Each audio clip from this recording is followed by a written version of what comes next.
Well, welcome to the second segment of the sixth lecture on distributive justice. In this module, or this segment, I'm going to talk about libertarian justice, which is based on the idea that you treat people as moral equals by giving equal respect to their rights. And this will result in property rights, which will probably end up being very unequal. People will have property rights, they can acquire them in a just way, they can then exchange them, and whatever distribution results at the end of all this will show equal respect for people's moral rights. So libertarianism is the view that is most often associated with this idea of respect for rights, and it holds that a distribution of rights and responsibilities is just if and only if it respects people's natural rights. Okay, so people have natural rights, and in particular they have a natural right to self-ownership. These self-ownership rights, which are rights of the ownership of your own body and of your labor and of your thoughts. And self-ownership rights are negative rights.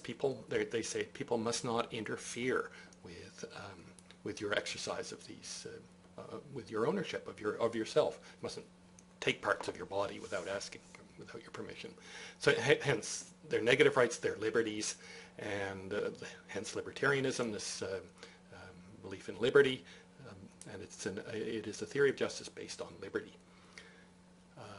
The liberties, of course, are limited, and they're limited by the rights of others. You must not use your liberty to infringe somebody else's. It's roughly the harm principle.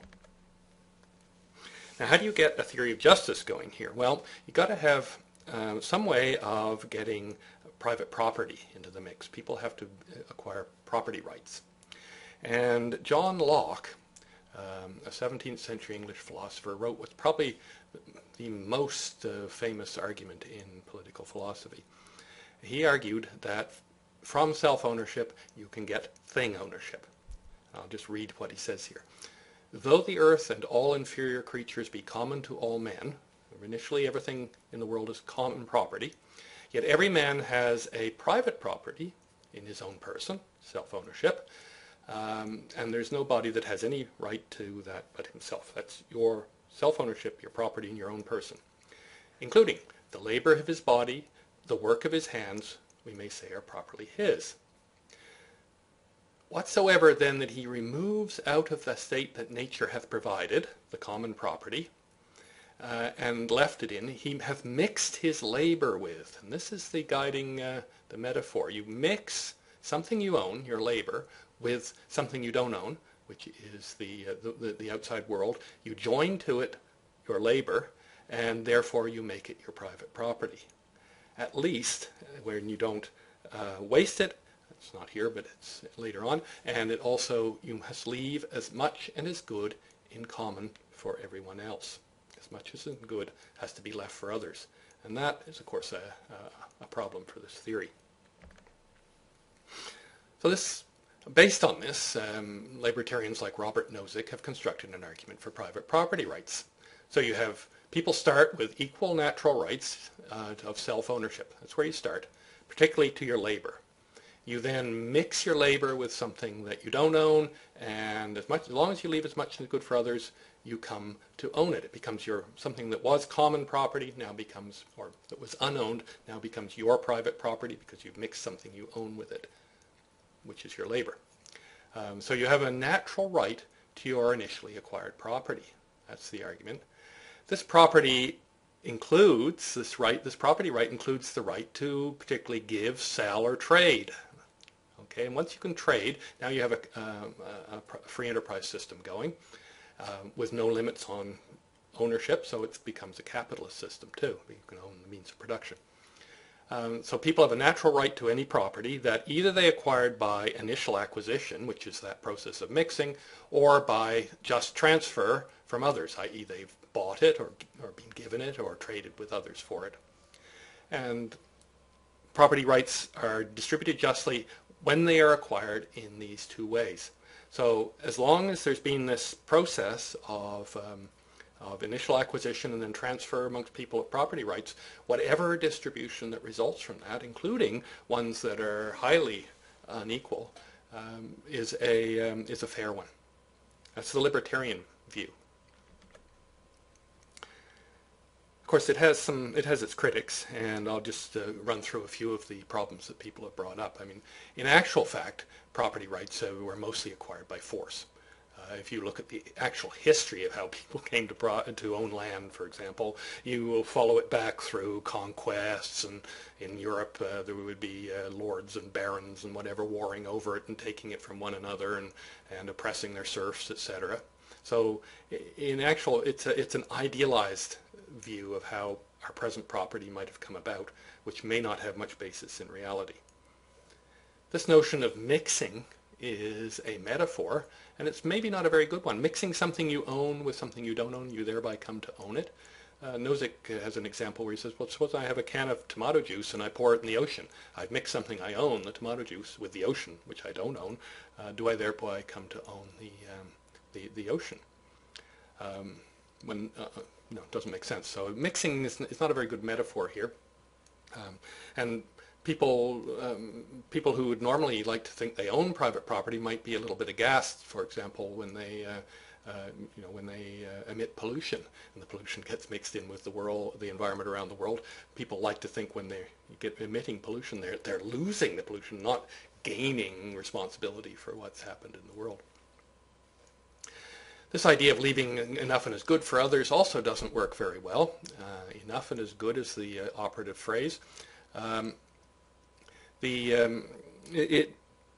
Locke had a particular historical situation in mind, and that situation was the settling of North America by European colonists. And they were thinking they were finding an unowned continent, and people were homesteading it, mixing their labor with some of the earth, and thereby they thought coming to own land.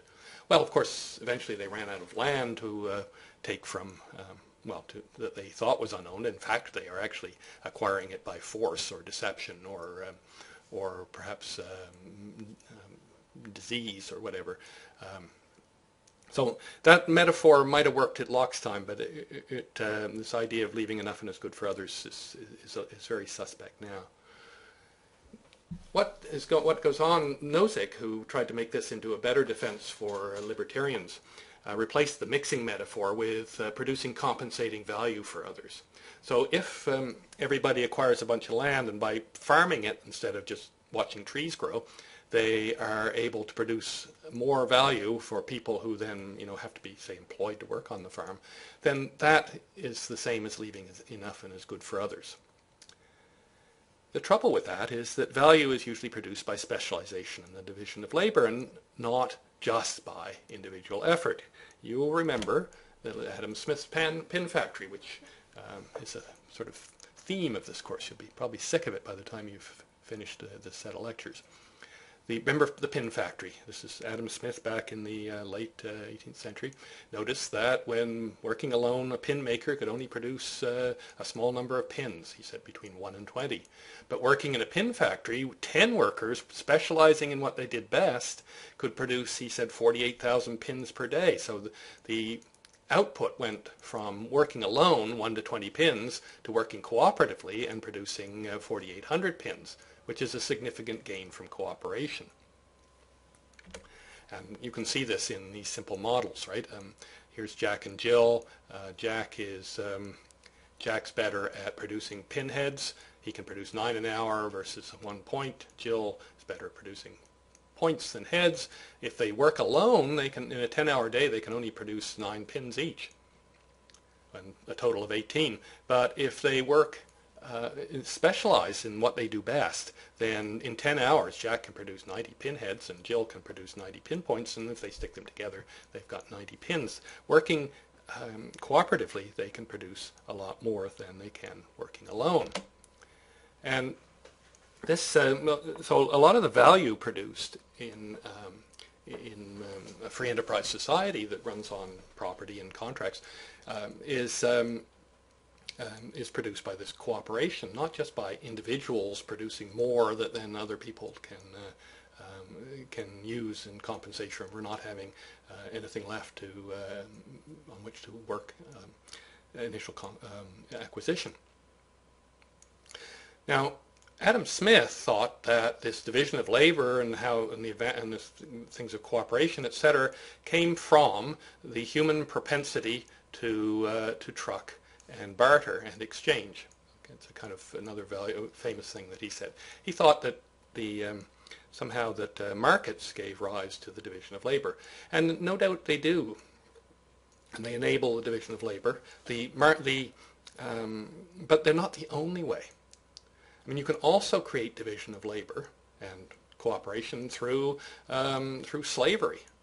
You can just make your slaves do different things, or through communism.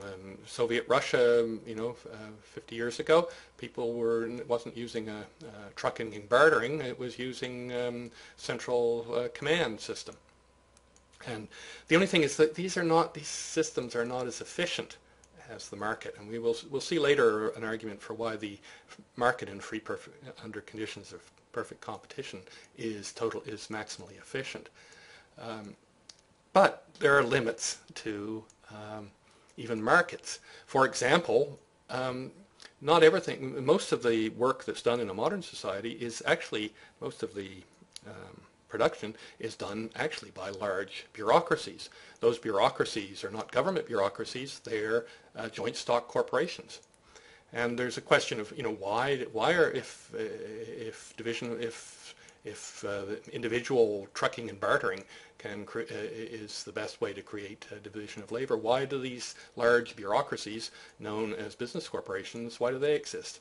Well, the answer actually is that the market is not under conditions of perfect competition.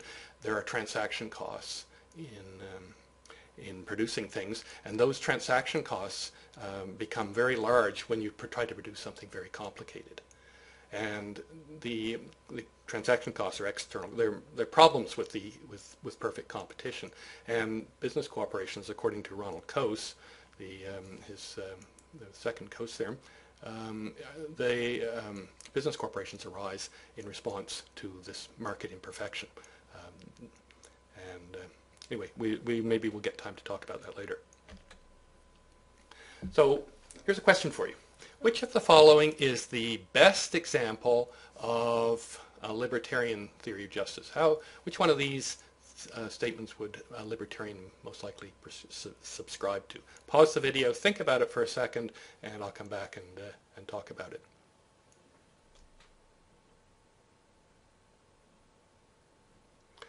Okay, welcome back. This should not be too hard a question, except that nothing is really a perfect example here. You just have to get rid of some of the things that aren't. So this saying, our total pleasure is the sum of all our incremental pleasures. What's that got to do with anything about justice? It's got something to do with marginal and total utility, maybe, as is this. A $100 lottery win will make a pauper happier than a billionaire.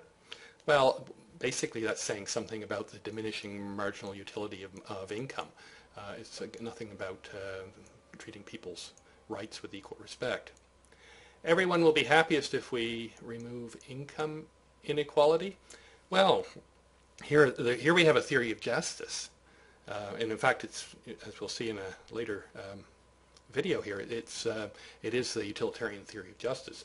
But it's not the libertarian theory of justice. It's not about making people happy by reducing income inequality. In fact, the libertarian, if anything, is a justification for income inequality by saying that nobody should demand that others sacrifice themselves for his or her own sake. People shouldn't have to pay basically taxes because taxes are redistributive and they're taking things that people own based on their property rights and taking them away and making the wealthy people sacrifice. So this is the thing that a libertarian is most likely to say, even though it's not maybe an example of a libertarian theory of justice. It's a premise, basically, in the theory. All right, I'll see you in a few minutes for the next module.